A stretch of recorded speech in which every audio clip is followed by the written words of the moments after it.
ਜਿਹੜੇ ਵਾਅਦੇ ਕੀਤੇ ਹੈ ਢੇਰ ਸਾਰੇ ਵਾਅਦੇ ਇਹਨਾਂ ਨੇ ਕੀਤੇ ਹੋਣਗੇ ਲੋਕਾਂ ਨੂੰ, ਉਹਨਾਂ ਨੂੰ ਉਪਰਾਲਾ ਕਰਨ ਕਿ ਉਹ ਪੂਰੇ ਕਰਨ, ਕਿਉਂਕਿ ਉਸ ਦਾ ਨੁਕਸਾਨ ਅਸੀਂ ਝੱਲਿਆ, ਅਸੀਂ ਬੜੇ ਢੇਰ ਸਾਰੇ ਵਾਅਦੇ ਕੀਤੇ। ਉਸ ਤੋਂ ਬਾਅਦ ਸਿੱਧੂ ਸਾਹਿਬ ਆਪਣਾ ਭੇਡ ਚਾਲ ਚੱਲਦੇ ਰਹੇ, ਸਰਕਾਰ ਦੀ ਤਕਰੀਰ ਕਰਦੇ ਰਹੇ। ਉਸ ਤੋਂ ਬਾਅਦ ਚੰਨੀ ਸਾਹਿਬ ਦੇ ਤਹਿਤ ਬੜੇ ਇਹਨੂੰ ਜਦ ਮੁੱਖ ਮੰਤਰੀ ਬਣਾਇਆ, ਲੋਕਾਂ ਦੀ ਭਾਵਨਾ ਸੀ ਚਲੋ ਗਰੀਬ 'ਚੋਂ ਬਣਿਆ, ਰਿਕਵਰੀ ਕੀ ਹੋਈ, ਉਸ ਦਾ ਨੁਕਸਾਨ ਚੱਲਣਾ ਪਿਆ। ਮੰਨਦੇ ਹੋ ਕਿ ਇਹ ਸਾਰੇ ਆਗੂਆਂ ਕਰਕੇ ਨੁਕਸਾਨ ਹੋਇਆ ਪਾਰਟੀ ਦਾ 2022 ਦੇ ਵਿੱਚ? ਜਿਸ ਤਰ੍ਹਾਂ ਤੁਸੀਂ ਚਲੋ ਕੈਪਟਨ ਅਮਰਿੰਦਰ ਸਿੰਘ ਹੋਰਾਂ ਨੇ ਵਾਅਦੇ ਕੀਤੇ ਉਹ ਤਾਂ ਮੰਨਦੇ ਹੋ, ਨਾਲ ਹੋਰ ਆਗੂਆਂ ਦੇ ਨਾਲ ਕਰਕੇ ਨੁਕਸਾਨ? ਦੇਖੋ ਸਾਡੇ ਉਸ 'ਚ ਸਾਰੇ ਅਸੀਂ ਗੁਨੇਗਾਰ ਸੀਗੇ। ਟਿਕਟਾਂ ਵੀ ਗਲਤ, ਕਈ 18 19 20 ਟਿਕਟਾਂ ਕੀ ਗਲਤ ਵੰਡੀਆਂ ਗਈਆਂ, ਕਈ ਚੀਜ਼ਾਂ ਹੋਰ ਨਾਲ ਵੀ ਹੋਈਆਂ ਹਨ। ਸੋ ਇਹ ਚੀਜ਼ਾਂ ਨੇ ਨੁਕਸਾਨ ਕਾਂਗਰਸ ਦਾ ਕੀਤਾ ਹੈਗਾ। ਸਿੱਧੂ ਸਾਹਿਬ ਬੀਜੇਪੀ ਨੂੰ ਛੱਡ ਕੇ ਆਏ ਤਾਂ ਉਹਨਾਂ ਨੂੰ ਕਾਂਗਰਸ ਪਾਰਟੀ ਨੇ ਇੱਕ ਅਹਿਮ ਰੋਲ ਦਿੱਤਾ। ਉਸ ਤੋਂ ਬਾਅਦ ਤੁਸੀਂ ਚੰਨੀ ਸਾਹਿਬ ਆਜ਼ਾਦ ਸੀਗੇ, ਆਜ਼ਾਦ ਤੋਂ ਬਾਅਦ ਅਕਾਲੀ ਦਲ ਛੋ ਕੇ ਇਹਨਾਂ ਨੇ ਕਾਂਗਰਸ ਪਾਰਟੀ ਦੇ ਮੁੱਖ ਮੰਤਰੀ, ਜਿਹੜੇ ਪੁਰਾਣੇ ਪਰਿਵਾਰ ਸੀ ਉਹ ਘਰਾਂ 'ਚ ਚੁੱਪ ਕਰਕੇ ਹੌਲੀ ਹੌਲੀ ਪੈਣ ਲੱਗ ਗਏ। ਲੋਕਾਂ ਸੰਦੇਸ਼ਾ ਕੀ ਜਾਂਦਾ? ਸਰਦਾਰ ਅਮਰੀਕ ਸਿੰਘ ਢਿੱਲੋਂ, ਮੇਰਾ ਬੜਾ ਦਿਲ ਨੂੰ ਠੇਸ ਪਹੁੰਚਦੀ ਹੈ, ਕਿਉਂਕਿ ਕਿਸੇ ਵਿਅਕਤੀ ਨੂੰ ਟਿਕਟ ਨਹੀਂ ਦਿੱਤੀ ਕਿ ਜਿਨ੍ਹਾਂ ਨੇ ਅੱਤਵਾਦ ਵੇਲੇ ਕਾਂਗਰਸੀ ਸੇਵਾ ਕੀਤੀ। ਬੀਤੇ ਦਿਨੀ ਪੰਜਾਬ ਸਰਕਾਰ ਵੱਲੋਂ ਆਰਡੀਐਫ ਫੰਡ ਨੂੰ ਲੈ ਕੇ ਸੋਧ ਕੀਤੀ ਗਈ ਆ ਅਤੇ ਨਾਲ ਦੀ ਨਾਲ ਜਿਹੜੇ ਕਿ ਆਮ ਆਦਮੀ ਪਾਰਟੀ ਦੇ ਆਗੂਆਂ ਵੱਲੋਂ ਪੁਰਾਣੀਆਂ ਸਰਕਾਰਾਂ ਤੇ ਦੋਸ਼ ਲਗਾਏ ਗਏ ਨੇ। ਕਹਿੰਦੇ ਜੀ ਆਰਡੀਐਫ ਫੰਡ ਨੂੰ ਲੈ ਕੇ ਜਿਹੜੀ ਕਿ ਦੁਰਵਰਤੋਂ ਕੀਤੀ ਜਾਂਦੀ ਸੀ, ਉਹ ਹੁਣ ਦੁਰਵਰਤੋਂ ਜਿਹੜੀ ਕਿ ਹੁਣ ਸਾਡੀ ਸਰਕਾਰ ਦੇ ਵਿੱਚ ਨਹੀਂ ਹੋਵੇਗੀ। ਸਾਬਕਾ ਕੈਬਨਿਟ ਮੰਤਰੀ ਅਤੇ ਸੀਨੀਅਰ ਕਾਂਗਰਸੀ ਆਗੂ ਕਾਕਾ ਰਣਜੀਤ ਸਿੰਘ ਨਾਭਾ ਜੀ ਸਾਡੇ ਨਾਲ ਮੌਜੂਦ ਨੇ। ਨਾਭਾ ਸਾਹਿਬ, ਸਭ ਤੋਂ ਪਹਿਲਾਂ ਲਿਵ ਇੰਡੀਆ ਨਿਊਜ਼ 'ਤੇ ਸਵਾਗਤ ਹੈ। ਪਹਿਲਾਂ ਤਾਂ ਮੈਂ ਤੁਹਾਡਾ ਸ਼ੁਕਰਗੁਜ਼ਾਰ ਹਾਂ ਕਿ ਚੋਣਾਂ ਤੋਂ ਬਾਅਦ ਤੁਹਾਡੇ ਜਿਹੜੇ ਦਰਸ਼ਕ ਹਨਗੇ ਲਿਵਿੰਗ ਇੰਡੀਆ ਨਿਊਜ਼ ਦੇ, ਉਹਨਾਂ ਨੂੰ ਮੇਰੇ ਵੱਲੋਂ ਸਾਰਿਆਂ ਨੂੰ ਸਤਿ ਸ੍ਰੀ ਅਕਾਲ। ਨਾਭਾ ਸਾਹਿਬ, ਕਿਸ ਤਰ੍ਹਾਂ ਵੇਖਦੇ ਹੋ ਆਰਡੀਐਫ ਫੰਡ ਨੂੰ ਲੈ ਕੇ ਸੋਧ ਹੁੰਦੀ ਹੈ ਤੇ ਨਾਲ ਦੀ ਨਾਲ ਆਮ ਆਦਮੀ ਪਾਰਟੀ ਦੇ ਆਗੂ ਕਹਿੰਦੇ ਜੀ ਕਿ ਪੁਰਾਣੀਆਂ ਸਰਕਾਰਾਂ ਚਾਹੇ ਕਾਂਗਰਸ ਹੋਵੇ ਅਕਾਲੀ ਦਲ ਹੋਵੇ, ਕਹਿੰਦੇ ਜੀ ਆਰਡੀਐਫ ਫੰਡ ਨੂੰ ਲੈ ਕੇ ਦੁਰਵਰਤੋਂ ਕਰਦੇ ਸਨ? ਦੇਖੋ, ਜਿੱਥੇ ਤੱਕ ਸਵਾਲ ਹੈ, ਆਰਡੀਐਫ ਫੰਡ ਜਿਹੜਾ ਹੈਗਾ ਦਿਹਾਤ ਨਾਲ ਸੰਬੰਧਿਤ ਹੈ।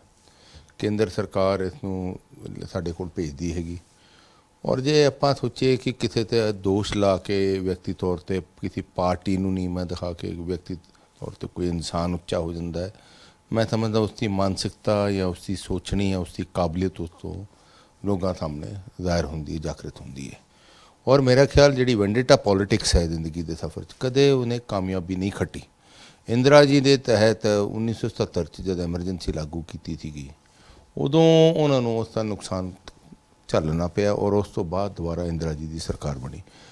ਤਾਂ ਆਪਾਂ ਜੇ ਆਪਣੀ ਕਮੀਆਂ ਛੁਪਾਉਣ ਲਈ ਦੂਜਿਆਂ 'ਤੇ ਦੋਸ਼ ਲਾਵਾਂਗੇ, ਇਹ ਵੀ ਲੋਕਾਂ ਸਾਹਮਣੇ, ਲੋਕ ਬਥੇਰੇ ਸਿਆਣੇ ਹਨਗੇ, ਲੋਕਾਂ ਸਾਹਮਣੇ ਇਹ ਵੀ ਜ਼ਾਹਿਰ ਹੋ ਜਾਣਾ। ਖਾਸ ਤੌਰ ਤੇ ਕਹਿੰਦੇ ਕਾਂਗਰਸ ਪਾਰਟੀ ਨੇ ਜਿਹੜਾ ਕਿ ਆਰਡੀਐਫ ਫੰਡ ਦਾ ਕਰਜ਼ਾ ਮੁਕਤੀ ਤੇ ਵਰਤ ਦਿੱਤਾ, ਸ਼੍ਰੋਮਣੀ ਅਕਾਲੀ ਦਲ ਨੇ ਕਹਿੰਦੇ ਸੰਗਤ ਦਰਸ਼ਨਾਂ ਦੇ ਵਰਤ ਦਿੱਤਾ। ਕਹਿੰਦੇ ਜੀ ਇਹ ਬਦਲਾਵ ਸੀਗੇ ਜਿਹੜੇ ਕਿ ਹੁੰਦੇ ਸੀ ਇਹਨਾਂ ਸਰਕਾਰਾਂ 'ਚ, ਪਰ ਹੁਣ ਕਹਿੰਦੇ ਸਾਡਾ ਜੋ ਆਰਡੀਐਫ ਫੰਡ ਹੋਏਗਾ ਉਹ ਕਹਿੰਦੇ ਪਿੰਡਾਂ 'ਚ ਲੱਗੇ। ਕਹਿ ਸਕਦੇ ਕਿ ਕੇਂਦਰ ਸਰਕਾਰ ਨੇ ਜੋ ਆਰਡੀਐਫ ਫੰਡ ਰੋਕਿਆ ਸੀ ਉਸ ਨੂੰ ਇੱਕ ਸਿੱਧਾ ਰਾਹ ਕਰਾਉਣ ਦੀ ਕੋਸ਼ਿਸ਼ ਸੀ। ਦੇਖੋ, ਮੈਂ ਆਪਣੇ ਹਲਕੇ ਬਾਰੇ ਕਹਿ ਸਕਦਾ, ਅਮਰੋਹ ਹਲਕੇ 'ਚ ਤੁਸੀਂ ਜਾ ਕੇ ਦੇਖੋ, ਉੱਥੇ ਅਸੀਂ ਤਕਰੀਬਨ ਪਿੰਡਾਂ 'ਚ ਪਾਰਕ ਬਣਾਏ, ਟੋਬੇ ਮੇਰੇ ਤਕਰੀਬਨ 96 ਪਿੰਡਾਂ ਦੀ 96 ਪਿੰਡਾਂ 'ਚੋਂ 72 ਪਿੰਡਾਂ 'ਚ ਮੈਂ ਸੀਵਰੇਜ ਪਾ ਕੇ ਟੋਬੇ ਬੰਦ ਕਰਕੇ ਓਪਨ ਪਾਰਕ ਬਣਾ ਕੇ ਉੱਥੇ ਓਪਨ ਜਿਮ ਲਾਤੇ। ਲੇਕਿਨ ਇਸ ਦਾ ਨੁਕਸਾਨ ਫਾਇਦਾ ਜੇ ਝੱਕੜ ਆਉਂਦਾ ਉਦੋਂ ਝੱਕੜ ਚੱਲਦਾ। ਜਿਹੜੇ ਵਾਅਦੇ ਕੀਤੇ ਹੈ ਢੇਰ ਸਾਰੇ ਵਾਅਦੇ ਇਹਨਾਂ ਨੇ ਕੀਤੇ ਹੋਣਗੇ ਲੋਕਾਂ ਨਾਲ, ਉਹਨਾਂ ਨੂੰ ਉਪਰਾਲਾ ਕਰਨ ਕਿ ਉਹ ਪੂਰੇ ਕਰਨ, ਕਿਉਂਕਿ ਉਸ ਦਾ ਨੁਕਸਾਨ ਅਸੀਂ ਝੱਲਿਆ, ਅਸੀਂ ਬੜੇ ਢੇਰ ਸਾਰੇ ਵਾਅਦੇ ਕੀਤੇ। ਕੈਪਟਨ ਸਾਹਿਬ ਨੇ ਦਮਦਮਾ ਸਾਹਿਬ ਜਾ ਕੇ ਗੁਟਕਾ ਸਾਹਿਬ ਸਿਰ 'ਤੇ ਸਹੁੰ ਚੱਕ ਕੇ, ਉਸ ਤੋਂ ਬਾਅਦ ਘਰ ਘਰ ਨੌਕਰੀ ਦੇ ਫਾਰਮ ਭਰਾ ਤੇ ਬਥੇਰੇ ਸਾਡੇ ਯੂਨਿਟਾਂ ਦੇ ਸਾਡੇ ਘਟਾਉਣ ਦਾ ਫੈਸਲਾ ਕਰ ਲਿਆ, ਸਾਡੀ ਪੈਨਸ਼ਨਾਂ ਕਰ ਲਿਆ। ਉਹ 4.5 ਸਾਲ ਉਬਾਲਾ ਖਾਂਦਾ ਰਿਹਾ, ਉਹਦਾ ਨੁਕਸਾਨ ਸਾਨੂੰ ਅਖੀਰ 'ਚ ਆ ਕੇ ਝੱਲਣਾ ਪਿਆ। ਅਸੀਂ ਉਹ ਕਈ ਵਾਅਦੇ ਪੂਰੇ ਨਹੀਂ ਕਰ ਸਕੇ, ਲੋਕਾਂ ਦੀ ਭਾਵਨਾ 'ਤੇ ਪੂਰੇ ਨਹੀਂ ਉਤਰ ਸਕੇ। ਮੰਨਦੇ ਹੋ ਗਲਤ ਹੋਏ ਸੀ ਵਾਅਦੇ ਜਿਹੜੇ ਪੂਰੇ ਨਹੀਂ ਹੋ ਸਕੇ? ਦੇਖੋ, ਮੈਂ ਸਮਝਦਾ ਕਈ ਚੀਜ਼ਾਂ ਇਹਦੇ ਨਾਲ ਹੋਰ ਵੀ ਜੁੜੀਆਂ। ਸਾਨੂੰ ਜਿਹੜਾ ਨੁਕਸਾਨ ਹੋਇਆ, ਪਾਰਟੀ ਨੇ ਬਕਾਇਦਾ ਪਾਰਟੀ ਦੀ ਲੀਡਰਸ਼ਿਪ ਨੇ ਜਦ ਇਲੈਕਸ਼ਨ ਕਰਵਾਈ ਮੁੱਖ ਮੰਤਰੀ ਬਣਾਉਣ ਦੀ, ਉਦੋਂ ਵੋਟਾਂ ਪਵਾਤੀਆਂ, ਉੱਥੋਂ ਬਿਆਨ ਹੋ ਗਿਆ, ਬਿਆਨ ਕੀਤਾ ਗਿਆ ਕਿ ਹਿੰਦੂਆਂ 'ਚ ਪੰਜਾਬ ਦੇ ਕਾਂਗਰਸ ਨੂੰ ਲੋੜ ਨਹੀਂ। ਇੱਕ ਉਹਨਾਂ ਨੂੰ ਇੱਕ ਹੋਰ ਮੇਰਾ ਖਿਆਲ ਪਾਰਟੀ ਦੀ ਨਵੀਂ ਪਾਰਟੀ ਪੰਜਾਬ ਲਈ ਖੜੀ ਹੋਈ ਸੀ, ਬੀਜੇਪੀ ਦਾ ਰੂਪ ਮਿਲ ਗਿਆ, ਉਹਨਾਂ ਨੇ ਵੋਟਾਂ ਉੱਧਰ ਪਾਈਆਂ।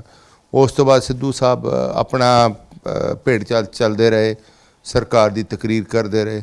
ਉਸ ਤੋਂ ਬਾਅਦ ਚੰਨੀ ਸਾਹਿਬ ਦੇ ਤਹਿਤ ਬੜੇ ਇਹਨੂੰ ਜਦ ਮੁੱਖ ਮੰਤਰੀ ਬਣਾਇਆ, ਲੋਕਾਂ ਦੀ ਭਾਵਨਾ ਸੀ ਚਲੋ ਗਰੀਬ 'ਚੋਂ ਬਣਿਆ, ਰਿਕਵਰੀ ਕੀ ਹੋਈ, ਉਸ ਦਾ ਨੁਕਸਾਨ ਚੱਲਣਾ ਪਿਆ।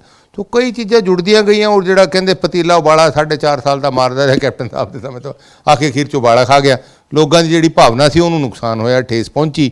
ਲੋਕਾਂ ਨੇ ਕਿਹਾ ਕਿ ਇੱਕ ਅਸੀਂ ਦੋਹੇ ਧਿਰਾਂ ਨੂੰ ਛੱਡ ਕੇ, ਅਕਾਲੀ ਦਲ ਨੂੰ ਤੇ ਕਾਂਗਰਸ ਨੂੰ ਛੱਡ ਕੇ ਤੀਜੇ ਧਿਰ ਦਾ ਅਸੀਂ ਅਪਣਾ ਕੇ ਦੇਖ ਲਈ, ਸ਼ਾਇਦ ਸਾਡੇ ਪੰਜਾਬ ਦਾ ਭਲਾ ਹੋ ਜੂ।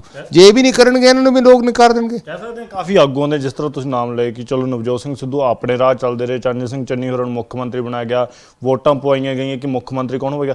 ਮੰਨਦੇ ਹੋ ਕਿ ਇਹ ਸਾਰੇ ਆਗੂਆਂ ਕਰਕੇ ਨੁਕਸਾਨ ਹੋਇਆ ਪਾਰਟੀ ਦਾ 2022 ਦੇ ਵਿੱਚ? ਜਿਸ ਤਰ੍ਹਾਂ ਤੁਸੀਂ ਚਲੋ ਕੈਪਟਨ ਅਮਰਿੰਦਰ ਸਿੰਘ ਹੋਰਾਂ ਨੇ ਵਾਅਦੇ ਕੀਤੇ ਉਹ ਤਾਂ ਮੰਨਦੇ ਹੋ, ਨਾਲ ਹੋਰ ਆਗੂਆਂ ਦੇ ਨਾਲ ਕਰਕੇ ਨੁਕਸਾਨ ਹੋਇਆ। ਦੇਖੋ ਸਾਡੇ ਉਸ 'ਚ ਸਾਰੇ ਅਸੀਂ ਗੁਨੇਗਾਰ ਸੀਗੇ, ਕਿਉਂਕਿ ਜਦ ਪਾਰਟੀ ਨੇ ਕਈ ਫੈਸਲੇ ਕਰ ਲਏ, ਸਾਡਾ ਫਰਜ਼ ਸੀਗਾ ਉਹ ਫੈਸਲਿਆਂ ਦੇ ਤਹਿਤ ਅਸੀਂ ਪੂਰਾ ਉਹਨਾਂ 'ਤੇ ਪਹੁੰਚਣ 'ਤੇ ਉਪਰਾਲਾ ਕਰਦੇ। ਸਾਡੇ ਤੋਂ ਨਹੀਂ ਕੀਤਾ ਗਿਆ, ਜਿਹਦੇ ਕਰਕੇ ਭੜਾਸ ਲੋਕਾਂ ਨੇ ਸਾਡੇ ਖਿਲਾਫ ਕੱਢੀ। ਲੋਕਾਂ ਨੇ ਇੱਕ ਮੁਹੱਈਆ ਕਰ ਲਿਆ, ਤੈਅ ਕਰ ਲਿਆ ਕਿ ਅਸੀਂ ਅਕਾਲੀ ਦਲ ਤੇ ਕਾਂਗਰਸ ਦੇ ਛੱਡ ਕੇ ਇਹਨਾਂ ਦੋਨਾਂ ਨੂੰ ਤੀਜੇ ਧਿਰ ਨੂੰ ਮੌਕਾ ਦੇ ਦਈਏ। ਜੇ ਵੀ ਇਹਨਾਂ ਨੇ ਵੀ ਢੇਰ ਸਾਰੇ ਵਾਅਦੇ ਕੀਤੇ ਹੋਏ, 1000 ਰੁਪਏ ਫਾਰਮ ਭਰਾਤੇ, 300 ਯੂਨਿਟ ਕਰਾਤੇ, ਬਥੇਰੇ ਹੋਰ ਵਾਅਦੇ ਕੀਤੇ ਆਣਗੇ ਕਿ ਲੋਕਾਂ ਦੀ ਸਰਕਾਰ ਬਣ, ਤੇ ਜੇ ਇਹ ਵੀ ਨਹੀਂ ਪੁੱਤਰਨਗੇ ਤੇ ਲੋਕ ਇਹਨਾਂ ਨੂੰ ਵੀ ਨਕਾਰ ਦੇਣਗੇ। ਕਿਉਂਕਿ ਜਮਹੂਰੀਅਤ ਹੈ, ਜਮਹੂਰੀਅਤ ਹਰ ਕੋਈ ਆਪਣੇ ਦਾਅਵੇ 'ਚ ਰੱਖਦਾ ਹੈਗਾ, ਵਾਅਦੇ ਕਰਦਾ ਹੈਗਾ ਇਲੈਕਸ਼ਨਾਂ ਦਰਮਿਆਨ ਆ ਕੇ, ਔਰ ਲੋਕ ਉਹ ਭਾਵਨਾ ਨੂੰ ਜ਼ਰੂਰ ਮੰਨ ਲੈਂਦੇ ਕਿ ਚਲੋ ਠੀਕ ਹੈ ਇਹਨਾਂ ਨੇ ਨਹੀਂ ਕੀਤਾ, ਸ਼ਾਇਦ ਇਹ ਕਰ ਦੇਣਗੇ। ਸੋ ਦੇਖੋ ਹਲੇ ਸਮਾਂ ਹੈਗਾ, 5 ਸਾਲ ਪਏ, ਪੂਰੇ ਨਹੀਂ ਕਰਨਗੇ ਉਹਦਾ ਨੁਕਸਾਨ ਵੀ ਚੱਲਣਗੇ। ਨਾ ਬਸ ਤੁਸੀਂ ਝੱਖੜ ਦੀ ਗੱਲ ਕੀਤੀ ਹੈ ਜੀ, ਝੱਖੜ ਆਇਆ ਸੀ, ਚਲੋ ਝੱਖੜ ਦੇ ਵਿੱਚ ਜਿਹੜਾ ਕਿ ਰਿਜ਼ਲਟ ਆਏ, ਨਤੀਜੇ ਆਏ, ਆਮ ਆਦਮੀ ਪਾਰਟੀ ਸਰਕਾਰ ਬਣਦੀ ਹੈ। ਕੀ ਲੱਗਦਾ ਚਲੋ ਉਹ ਝੱਖੜ ਸੀ ਸਰਕਾਰਾਂ ਦਾ, ਪਾਰਟੀਆਂ ਦਾ ਝੱਖੜ ਸੀ, ਪਰ ਉਸ ਝੱਖੜ ਤੋਂ ਬਾਅਦ ਪਾਰਟੀ ਦੇ ਅੰਦਰ, ਕਾਂਗਰਸ ਪਾਰਟੀ ਦੇ ਅੰਦਰ ਕਹਾਂਗਾ ਕਿ ਹਿਲਜੁਲ ਹੋਰ ਵੱਧ ਚੁੱਕੀ ਹੈ। ਬੀਤੇ ਦਿਨ ਜੋ ਪ੍ਰਧਾਨ ਲਗਾਏ ਜਾਂਦੇ ਨੇ, ਅਮਰਿੰਦਰ ਸਿੰਘ ਰਾਜਾ ਵੜਿੰਗ ਕੱਲ੍ਹ ਤੁਹਾਡੇ ਨਾਲ ਮੁਲਾਕਾਤ ਵੀ ਕਰਕੇ ਗਏ ਨੇ, ਉਹਨਾਂ ਤੇ ਸਰਜੀਤ ਸਿੰਘ ਧਮਾਨ ਦੋਸ਼ ਲਾਉਂਦੇ ਨੇ, ਉਹਨਾਂ ਨੂੰ ਪਾਰਟੀ ਤੋਂ ਬਾਹਰ ਕੱਢਿਆ ਜਾਂਦਾ। ਸੁਨੀਲ ਕੁਮਾਰ ਜਾਖੜ ਹੋਰਾਂ ਨੂੰ ਕਾਰਨ ਦੱਸੋ ਨੋਟਿਸ ਜਿਹੜਾ ਕਿ ਜਾਰੀ ਹੁੰਦਾ। ਲੱਗਦਾ ਕਿ ਉਸ ਹਲਚਲ ਝੱਖੜ ਕਰਕੇ ਵੀ ਹਲਚਲ ਵਧੀ ਹੈ?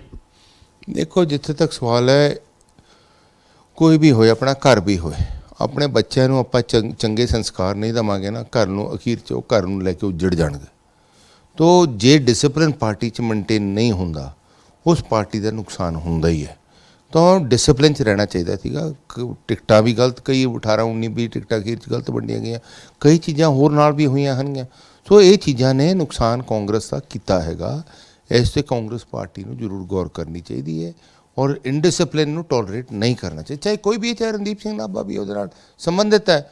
ਆਫਟਰ ਆਲ ਮੈਂ ਵੀ ਇੱਕ ਪਾਰਟੀ ਨਾਲ ਜੁੜਿਆ, ਜੇ ਉਸ ਪਾਰਟੀ ਦੀ ਮੈਂ ਮੁਖਾਲਫਤ ਕਰਦਾ ਜਾਂ ਪਾਰਟੀ ਦੇ ਖਿਲਾਫ ਬੋਲਦਾ, ਪਾਰਟੀ ਲੀਡਰਸ਼ਿਪ ਦੇ ਖਿਲਾਫ ਬੋਲਦਾ, ਤਾਂ ਉਨਾ ਹੀ ਗੁਨੇਗਾਰ ਮੈਂ ਹਾਂ। ਸੋ ਮੈਂ ਸਮਝਦਾ ਸਾਨੂੰ ਪਾਰਟੀ ਦੇ ਦਾਇਰੇ ਦੇ ਅੰਦਰ ਰਹਿ ਕੇ ਆਪਣੀ ਸੋਚ ਸਮਝ ਨਾਲ ਚੱਲਣਾ ਚਾਹੀਦਾ। ਸ਼ਮਸ਼ੇਰ ਸਿੰਘ ਦੁੱਲੋ ਹੋਰਾਂ ਵੱਲੋਂ ਵੀ ਇਸੇ ਤਰ੍ਹਾਂ ਦਾ ਜਿਹੜਾ ਕਿ ਪੱਤਰ, ਜੋ ਜਾਣਕਾਰੀ ਆਈ ਹੈ, ਮੇਰੀ ਗੱਲ ਵੀ ਹੋਈ ਸੀ ਉਹਨਾਂ ਨਾਲ, ਉਹ ਕਹਿੰਦੇ ਪਾਰਟੀ ਨੇ ਟਿਕਟਾਂ ਗਲਤ ਬੰਦਿਆਂ ਨੂੰ, ਜਿਹੜੀਆਂ ਕਿ ਕਈ ਵਿੱਚ ਗਲਤ ਬੰਦੇ ਸਨ ਜਿਨ੍ਹਾਂ ਨੂੰ ਦੇ ਦਿੱਤੀਆਂ, ਅਤੇ ਪੁਰਾਣੇ ਆਗੂਆਂ ਨੂੰ, ਜਿਹੜੇ ਕਿ ਪੁਰਾਣੇ MLA ਸਨ, ਵਿਧਾਇਕ ਸਨ, ਸਾਬਕਾ ਵਿਧਾਇਕ ਸਨ, ਉਹਨਾਂ ਨੂੰ ਨਜ਼ਰਅੰਦਾਜ਼ ਕੀਤਾ ਗਿਆ, ਅਤੇ ਖਾਸ ਤੌਰ 'ਤੇ ਮਾਫੀਆ ਦਾ ਜ਼ਿਕਰ ਕੀਤਾ। ਉਹ ਕਹਿੰਦੇ ਮਾਫੀਆ ਨੂੰ ਟਿਕਟਾਂ ਜਿਹੜੀਆਂ ਕਿ ਦਿੱਤੀਆਂ ਗਈਆਂ। ਦੇਖੋ ਦੁੱਲੋ ਸਾਹਿਬ ਆਪ ਇਹਦੀ ਤਕਰੀਰ ਕਰ ਸਕਦੇ। ਜਿੱਥੇ ਤੱਕ ਮੇਰਾ ਆਪਣਾ ਵਿਸ਼ਵਾਸ ਹੈ, ਕਾਂਗਰਸ ਹੁਣ ਤੱਕ ਕਾਮਯਾਬ ਤਾਂ ਰਹੀ ਸੀ ਕਿਉਂਕਿ ਜਿਹੜੇ ਪੁਰਾਣੇ ਪਰਿਵਾਰ ਕਾਂਗਰਸ ਪਾਰਟੀ ਨਾਲ ਖੜੇ ਰਹੇ, ਜਿਹੜੇ ਨੇ ਲਗਾਤਾਰ ਪੀੜ੍ਹੀ ਲਗਾਤਾਰ ਕਾਂਗਰਸੀ ਸੇਵਾ ਨਿਭਾਈ। ਜੇ ਆਪਾਂ ਉਹ ਪਰਿਵਾਰਾਂ ਨੂੰ ਦੂਰ ਕਰਕੇ, ਕਿਉਂ ਪੰਜਾਬ ਦਾ ਨੁਕਸਾਨ ਅੱਜ ਕਿਉਂ ਹੋਇਆ? ਤੁਸੀਂ ਦੇਖੋ ਕਾਂਗਰਸ ਪਾਰਟੀ ਦੇ ਮੁਖੀਏ ਕੌਣ ਬਣੇ? ਅਕਾਲੀ ਦਲ ਤੋਂ ਆ ਕੇ ਕੈਪਟਨ ਸਾਹਿਬ ਨੂੰ ਉਹਨਾਂ ਨੇ ਇੱਕ ਅਹਿਮ ਰੋਲ ਅਦਾ ਕਰਨ ਨੂੰ ਦਿੱਤਾ। ਸਿੱਧੂ ਸਾਹਿਬ BJP ਨੂੰ ਛੱਡ ਕੇ ਆਏ ਤਾਂ ਉਹਨਾਂ ਨੂੰ ਕਾਂਗਰਸ ਪਾਰਟੀ ਨੇ ਇੱਕ ਅਹਿਮ ਰੋਲ ਦਿੱਤਾ। ਉਸ ਤੋਂ ਬਾਅਦ ਤੁਸੀਂ ਚੰਨੀ ਸਾਹਿਬ ਆਜ਼ਾਦ ਸੀਗੇ, ਆਜ਼ਾਦ ਤੋਂ ਬਾਅਦ ਅਕਾਲੀ ਦਲ ਛੋ ਕੇ ਇਹਨਾਂ ਨੇ ਕਾਂਗਰਸ ਪਾਰਟੀ ਦੇ ਮੁੱਖ ਮੰਤਰੀ। ਜਿਹੜੇ ਪੁਰਾਣੇ ਪਰਿਵਾਰ ਸੀ ਉਹ ਘਰਾਂ 'ਚ ਚੁੱਪ ਕਰਕੇ ਹੌਲੀ ਹੌਲੀ ਬਹਿਣ ਲੱਗ ਗਏ। ਲੋਕਾਂ ਸੰਦੇਸ਼ਾ ਕੀ ਜਾਂਦਾ, ਜੇ ਕਾਂਗਰਸ ਪਾਰਟੀ ਦੇ ਪੁਰਾਣੇ ਪਰਿਵਾਰਾਂ ਨੂੰ ਤਵੱਜੋ ਜਿਵੇਂ ਪਹਿਲਾਂ ਦਿੰਦੇ ਰਹੇ, 125 ਸਾਲ ਕਾਂਗਰਸ ਪਾਰਟੀ ਨੇ ਰਾਜ ਭਾਗ ਕੀਤਾ ਹੀ ਹੈ ਨਾ। ਸੋ ਆਪਾਂ ਜੇ ਪੁਰਾਣੇ ਪਰਿਵਾਰਾਂ ਨਾਲ ਲੈ ਕੇ ਚੱਲਾਂਗੇ ਤਾਂ ਮੈਂ ਸਮਝਦਾ ਕਹਾਂ ਨੂੰ ਕਾਂਗਰਸ ਪਾਰਟੀ ਮਜ਼ਬੂਤ ਹੋਊਗੀ। ਠੀਕ ਹੈ, ਕਾਂਗਰਸ ਪਾਰਟੀ ਤੋਂ ਗਲਤੀਆਂ ਹੋ ਗਈਆਂ, ਦਰੁਸਤ ਕੀਤੀਆਂ ਜਾ ਸਕਦੀਆਂ। ਇਨਸਾਨ ਤੋਂ ਗਲਤੀਆਂ ਹੋ ਜਾਂਦੀਆਂ, ਇਨਸਾਨ ਗਲਤੀਆਂ ਦਾ ਪੁਤਲਾ ਹੈ, ਲੇਕਿਨ ਜੇ ਆਪਾਂ ਉਸ ਨੂੰ ਦਰੁਸਤ ਨਹੀਂ ਕਰਾਂਗੇ ਤਾਂ ਗਾਹਾਂ ਨੁਕਸਾਨ ਸਾਨੂੰ ਹੋਰ ਝੱਲਣਾ ਪਊਗਾ। ਜਿਸ ਤਰ੍ਹਾਂ ਤੁਸੀਂ ਕਿਹਾ ਕਿ ਕੁਝ ਆਗੂਆਂ ਨੂੰ ਜਿਹੜੀਆਂ ਕਿ ਟਿਕਟਾਂ ਗਲਤ ਦਿੱਤੀਆਂ ਗਈਆਂ ਸਨ, ਸ਼ਮਸ਼ੇਰ ਸਿੰਘ ਦੁੱਲੋ ਹੋਰਾਂ ਵੱਲੋਂ ਚਿੱਠੀ ਲਿਖੀ ਗਈ ਹੈ ਹਾਈ ਕਮਾਂਡ ਨੂੰ। ਚਿੱਠੀ ਦੇ ਵਿੱਚ ਉਹਨਾਂ ਨੇ ਇਹ ਜ਼ਿਕਰ ਕੀਤਾ ਕਿ ਜੋ ਟਿਕਟਾਂ ਗਲਤ ਦਿੱਤੀਆਂ ਗਈਆਂ, ਚਲੋ ਗਲਤ ਹੋ ਗਿਆ, ਜੋ ਕੁਝ ਹੋਣਾ ਸੀਗਾ ਬੀਤ ਚੁੱਕਿਆ ਸਮਾਂ, ਪਰ ਉਸ 'ਤੇ ਇੱਕ ਜਾਂਚ ਪੜਤਾਲ ਹੋਣੀ ਚਾਹੀਦੀ ਹੈ। ਕਹਿੰਦੇ ਜੀ ਇਹ ਜਾਂਚ ਪੜਤਾਲ ਹੋਵੇ, ਸੱਚ ਸਾਹਮਣੇ ਆਵੇ, ਕਿਸ ਨੇ ਟਿਕਟਾਂ ਗਲਤ ਦਵਾਈਆਂ, ਕਿਹੜੇ ਉਹ ਵਿਅਕਤੀ ਹੈ, ਕਿਹਨਾਂ ਦੇ ਨਾਮ ਹੈ। ਹਾਲਾਂਕਿ ਉਹਨਾਂ ਨੇ ਨਾਮ ਨਹੀਂ ਲਏ, ਕਿਹੜੇ ਵਿਅਕਤੀਆਂ ਦੇ ਉਹ ਨਾਮ ਲੈਂਦੇ ਨੇ। ਕਿ ਹੋਣੀ ਚਾਹੀਦੀ ਜਾਂਚ ਪੜਤਾਲ? ਤੁਸੀਂ ਵੀ ਕਹਿ ਰਹੇ ਹੋ ਟਿਕਟਾਂ ਕੁਝ ਗਲਤ ਹੋਈਆਂ ਦਿੱਤੀਆਂ ਗਈਆਂ। ਦੇਖੋ ਮੇਰੇ ਨਾਲ ਦੇ ਇੱਕ ਮੇਰੇ ਤੋਂ ਸੀਨੀਅਰ ਸਾਥੀ ਸੀ ਸਰਦਾਰ ਅਮਰੀਕ ਸਿੰਘ ਢਿੱਲੋਂ, ਮੇਰਾ ਬੜਾ ਦਿਲ ਨੂੰ ਠੇਸ ਪਹੁੰਚਦੀ ਹੈ, ਕਿਉਂਕਿ ਕਿਸੇ ਵਿਅਕਤੀ ਨੂੰ ਟਿਕਟ ਨਹੀਂ ਦਿੱਤੀ ਕਿ ਜਿਨ੍ਹਾਂ ਨੇ ਅੱਤਵਾਦ ਵੇਲੇ ਕਾਂਗਰਸੀ ਸੇਵਾ ਕੀਤੀ। ਉਹਨਾਂ ਨੇ ਅੱਤਵਾਦ ਵੇਲੇ ਕਾਂਗਰਸ ਦਾ ਦਫ਼ਤਰ ਚਲਾਇਆ, ਤਾਂ ਉਹਨਾਂ ਨੂੰ ਕਿਉਂ ਨਜ਼ਰਅੰਦਾਜ਼ ਕੀਤਾ ਗਿਆ? ਜਿਹੜੇ ਸਰਵੇ ਹੁੰਦੇ ਸਾਰੇ ਤੁਹਾਨੂੰ ਵੀ ਪਤਾ ਮੈਨੂਪਲੇਟ ਕੀਤੇ ਜਾਂਦੇ ਸੀ। ਜਿਹੜੀ ਹਵਾ ਸੀਗੀ ਕਈਆਂ ਨੂੰ ਜਿਤਾਉਂਦੀ ਦਿਖਾਉਂਦੀ ਸੀ, ਕਈਆਂ ਨੂੰ ਹਰਾਉਂਦੀ ਦਿਖਾਉਂਦੀ ਸੀ। ਲੇਕਿਨ ਜਿੱਥੇ ਤੱਕ ਸਵਾਲ ਹੈ, ਜਿਨ੍ਹਾਂ ਨੇ ਕਾਂਗਰਸ ਦਾ ਅੱਜ ਤੱਕ ਝੰਡਾ ਬੁਲੰਦ ਰੱਖਿਆ, ਆਪਾਂ ਉਹਨਾਂ ਨੂੰ ਜੇ ਨਕਾਰਾਂਗੇ, ਲੋਕਾਂ 'ਚ ਕੀ ਸੰਦੇਸ਼ਾ ਦੇਵਾਂਗੇ? ਨੁਕਸਾਨ ਤਾਂ ਅਸੀਂ ਕਾਂਗਰਸ ਪਾਰਟੀ ਦਾ ਕਰ ਰਹੇ ਹਾਂ ਨਾ। ਸੋ ਮੈਂ ਨਾ ਇਹੋ ਜਿਹੇ ਕਈ ਵਿਅਕਤੀ ਤੌਰ 'ਤੇ ਲੋਕ ਹਨਗੇ ਜਿਹੜੇ ਪੁਰਾਣੇ ਪਰਿਵਾਰਾਂ ਨੂੰ ਕਾਂਗਰਸ ਨੇ ਇਗਨੋਰ ਕੀਤਾ, ਉਹਨਾਂ ਨੁਕਸਾਨ ਕਾਂਗਰਸ ਨੂੰ ਹੋਇਆ ਹੈ। ਕਹਿੰਦੇ ਹੁਣ ਨਵੀਂ ਲੀਡਰਸ਼ਿਪ ਆਈ ਹੈ। ਬੀਤੇ ਦਿਨ ਤੁਹਾਡੇ ਨਾਲ ਅਮਰਿੰਦਰ ਸਿੰਘ ਰਾਜਾ ਵੜਿੰਗ ਮੁਲਾਕਾਤ ਕਰਕੇ ਗਏ ਨੇ, ਭਾਰਤ ਭੂਸ਼ਣ ਆਸ਼ੂ ਮੁਲਾਕਾਤ ਕਰਕੇ ਗਏ ਨੇ। ਵਿਧਾਨ ਸਭਾ ਦੇ ਵਿੱਚ ਵੀ ਨਵੀਂ ਲੀਡਰਸ਼ਿਪ ਨੂੰ ਜਿਹੜਾ ਕਿ ਮੌਕਾ ਦਿੱਤਾ ਗਿਆ। ਪ੍ਰਤਾਪ ਸਿੰਘ ਬਾਜਵਾ ਹੋਰਾਂ ਨੂੰ ਵਿਰੋਧੀ ਧਿਰ ਦਾ ਨੇਤਾ ਬਣਾਇਆ ਗਿਆ। ਰਾਜਕੁਮਾਰ ਚੱਬੇਵਾਲ ਹੋਰਾਂ ਨੂੰ ਜ਼ਿੰਮੇਵਾਰੀ ਦਿੱਤੀ ਗਈ। ਲੱਗਦਾ ਹੁਣ 4 ਆਗੂ, ਜਿਸ ਤਰ੍ਹਾਂ ਨਵੇਂ ਆਗੂ ਹੈ ਜਿਹੜੇ ਕਿ ਨਵੇਂ ਜੋਸ਼, ਨਵੀਂ ਲੀਡਰਸ਼ਿਪ ਬਣਾਈ ਗਈ ਹੈ, ਆਉਣ ਵਾਲੇ ਦਿਨਾਂ ਦੇ ਵਿੱਚ ਪਾਰਟੀ ਹੈ ਜਿਹੜੀ ਕਿ ਅੱਗੇ ਵਧੇਗੀ, ਕਿਉਂਕਿ ਹੁਣ ਬਹੁਤ ਵੱਡਾ ਕੰਪੀਟੀਸ਼ਨ ਹੋਵੇਗਾ। ਕਿਉਂਕਿ ਜਿੰਨੀਆਂ ਸੀਟਾਂ ਆਈਆਂ ਨੇ ਉਸ ਤੋਂ ਡਬਲ ਲਿਆਉਣੀਆਂ ਨਹੀਂ ਹੋਣੀਆਂ, ਉਸ ਤੋਂ ਟ੍ਰਿਪਲ ਜਾਂ 4 ਗੁਣਾ ਸੀਟਾਂ ਕੱਢਣੀਆਂ। ਦੇਖੋ, ਜਿਹੜੀ ਰਾਜਨੀਤੀ ਹੈ ਨਾ, ਇਹ ਇਨਸਾਨ ਦੀ ਜ਼ਿੰਦਗੀ ਨਾਲੋਂ ਬਹੁਤ ਛੇਤੀ ਨਾਲ ਤਬਦੀਲ ਹੁੰਦੀ ਹੈ।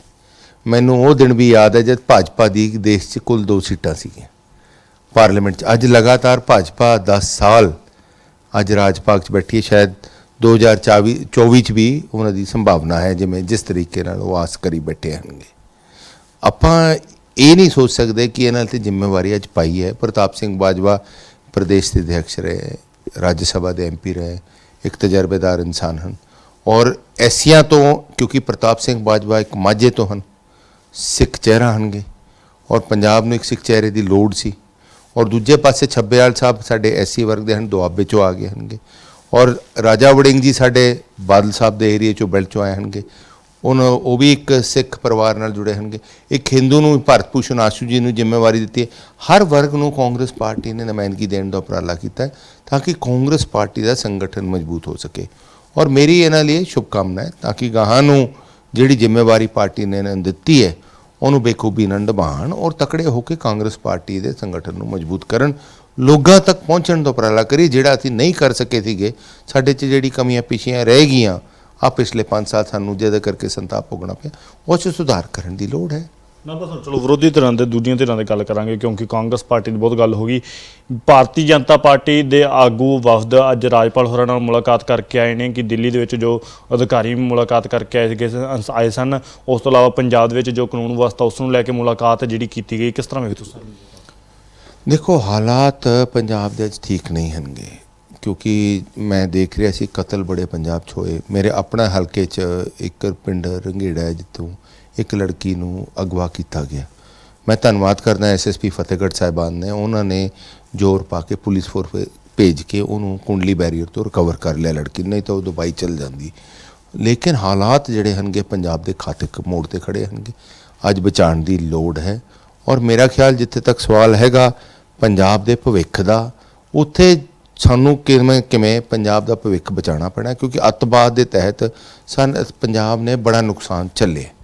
ਜੇ ਉਸੇ ਹਾਲਾਤ ਦੁਬਾਰਾ ਪੰਜਾਬ 'ਚ ਪੈਦਾ ਹੋ ਗਏ, ਉਸ ਦਾ ਸਾਨੂੰ ਨੁਕਸਾਨ ਵੀ ਹੋਊ। ਜੋ ਸਾਡੀ ਆਪਣੀ ਸਰਕਾਰ ਸੀ, ਕੇਂਦਰ ਸਰਕਾਰ ਨੇ 60 ਕਿਲੋਮੀਟਰ ਦਾਇਰਾ ਵਧਾਉਣ ਦੀ ਉਪਰਾਲਾ ਕੀਤਾ ਸੀਗਾ ਬਾਰਡਰ 'ਚ, ਤਾਂ ਕਿ ਉਹਨਾਂ ਦੀ ਉੱਥੇ ਉਹ ਪਕੜ ਪੈ ਸਕੇ। ਅਸੀਂ ਉਸ ਦਾ ਵਿਰੋਧ ਕਰਕੇ ਇੱਕ ਮਤਾ ਪਾਇਆ ਸੀਗਾ। ਸੋ ਅੱਜ ਫੇਰ ਹਾਲਾਤ ਵਿਗੜਦੇ ਜਾ ਰਹੇ ਹਨਗੇ, ਔਰ ਸਾਨੂੰ ਇਸ ਦੀ ਬਚਾਉਣ ਦੀ ਲੋੜ। ਆਖਰੀ ਸਵਾਲ ਹੋਏਗਾ, ਸੰਵਿਧਾਨ ਨੂੰ ਲੈ ਕੇ ਭਗਵੰਤ ਮਾਨ ਹੋਰਾਂ ਦੀ ਬਿਆਨ ਆਇਆ। ਭਗਵੰਤ ਮਾਨ ਕਹਿੰਦੇ ਸੰਵਿਧਾਨ ਨੂੰ ਖਤਰਾ ਹੈ, ਬਦਲਣ ਦੀਆਂ ਕੋਸ਼ਿਸ਼ਾਂ ਕੀਤੀਆਂ ਜਾ ਰਹੀਆਂ ਨੇ। ਕਿਤੇ ਨਾ ਕਿਤੇ ਕਹਿ ਸਕਦੇ ਹਾਂ ਇਸ਼ਾਰਾ ਜਿਹੜਾ ਕੇਂਦਰ ਸਰਕਾਰ ਵੱਲ ਜਾ ਰਿਹਾ, ਕਿਉਂਕਿ ਸੂਬਾ ਦੇ ਵਿੱਚ ਆਪਣੀ ਸਰਕਾਰ ਹੈ ਤੇ ਦੋਸ਼ ਹੈ, ਕਹਿ ਸਕਦੇ ਜਿਸ ਤਰ੍ਹਾਂ ਸੰਵਿਧਾਨ ਬਦਲਣ ਦੀਆਂ ਕੋਸ਼ਿਸ਼ਾਂ ਕੀਤੀਆਂ ਜਾ ਰਹੀਆਂ ਨੇ ਤੇ ਕੇਂਦਰ ਸਰਕਾਰ ਵੱਲ ਸਿੱਧਾ ਇਸ਼ਾਰਾ। ਕਿਸ ਤਰ੍ਹਾਂ ਵੇਖਦੇ ਹੋ ਇਸ ਇਸ਼ਾਰੇ ਨੂੰ?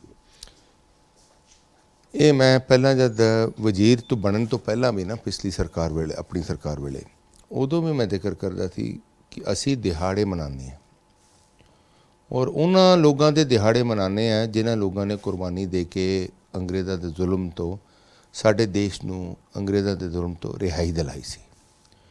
ਆਪਣੀ ਕੁਰਬਾਨੀਆਂ ਦੇ ਕੇ ਉਹਨਾਂ ਦੇ ਦਿਹਾੜੇ ਮਨਾਉਂਦੇ, ਅਸੀਂ ਛੁੱਟੀਆਂ ਦਿੰਦੇ ਹਾਂ, ਸਰਕਾਰੀ ਛੁੱਟੀਆਂ ਮਨਾਉਂਦੇ ਹਾਂ, ਲੇਕਿਨ ਉਹਨੇ ਕੁਰਬਾਨੀਆਂ ਨੂੰ ਅਸੀਂ ਨਜ਼ਰਅੰਦਾਜ਼ ਕਰਦੇ। ਕਿਤੇ ਨਾ ਕਿਤੇ ਅੱਜ ਜਮਹੂਰੀਅਤ ਜਿਹੜੀ ਹੈ, ਜਮਹੂਰੀਅਤ ਦਾ ਕਤਲੇਆਮ ਕਰਨ ਲੱਗੀ ਹੋਈ ਹੈ, ਔਰ ਸਰਕਾਰੀ ਖਰਚੇ 'ਤੇ ਕਰ ਰਹੀ ਹੈ। ਸੋ ਜੇ ਆਪਾਂ ਇਹੋ ਜਿਹਾ ਕੁਝ ਕਰਾਂਗੇ ਲੋਕਾਂ ਦਾ ਵਿਸ਼ਵਾਸ ਟੁੱਟ ਜਾਊਗਾ। ਵਿਸ਼ੇਸ਼ ਤੌਰ ਤੇ ਵਿਦੇਸ਼ਾਂ 'ਚ ਦੇਖੋ, ਸਾਡੀ 131 ਕਰੋੜ ਦੀ ਆਬਾਦੀ ਹੈ ਦੇਸ਼ ਦੀ। 131 ਕਰੋੜ ਦੀ ਆਬਾਦੀ ਕਦੇ ਜੇ ਸਾਰੇ ਦੇਸ਼ਾਂ ਦੀ ਸਰਕਾਰਾਂ ਇਕੱਠੀਆਂ ਹੋ ਜਾਣ ਨਾ, ਨੌਕਰੀ ਦੇ ਸਾਧਨ ਪੈਦਾ ਨਹੀਂ ਕਰ ਸਕਦੇ। ਆਪਾਂ ਨੂੰ ਇੱਥੇ ਫੋਰਨ ਡਾਇਰੈਕਟ ਇਨਵੈਸਟਮੈਂਟ ਦੀ ਲੋੜ ਹੈ, ਲੇਕਿਨ ਉਹ ਇਨਵੈਸਟਮੈਂਟ ਤਦ ਆਊਗੀ ਸਾਡੇ ਸੂਬੇ 'ਚ ਜਾਂ ਸਾਡੇ ਦੇਸ਼ 'ਚ ਜਦ ਇਨਸਾਨ ਸੁਰੱਖਿਅਤ ਮਹਿਸੂਸ ਕਰੂਗਾ। ਤੁਸੀਂ ਆਪਣੀ ਮਿਹਨਤ ਦੀ ਕਮਾਈ ਖੂਹ ਦੇ ਖਾਤੇ 'ਚ ਤਾਂ ਨਹੀਂ ਸੁੱਟਣ ਲੱਗੇ। ਖਾਲੀ ਖੂਹ 'ਚ ਕੋਈ ਵੀ ਨਹੀਂ ਸੁੱਟੂਗਾ। ਉਹ ਉੱਥੇ ਪੈਸੇ ਲਾਊਗਾ ਜਿੱਥੇ ਉਹਨੂੰ ਉਮੀਦ ਹੋਊਗੀ ਕਿ ਮੇਰਾ ਪੈਸਾ ਮੈਨੂੰ ਮੁੱਲ ਮੇਰਾ ਵਾਪਸ ਮਿਲੂਗਾ।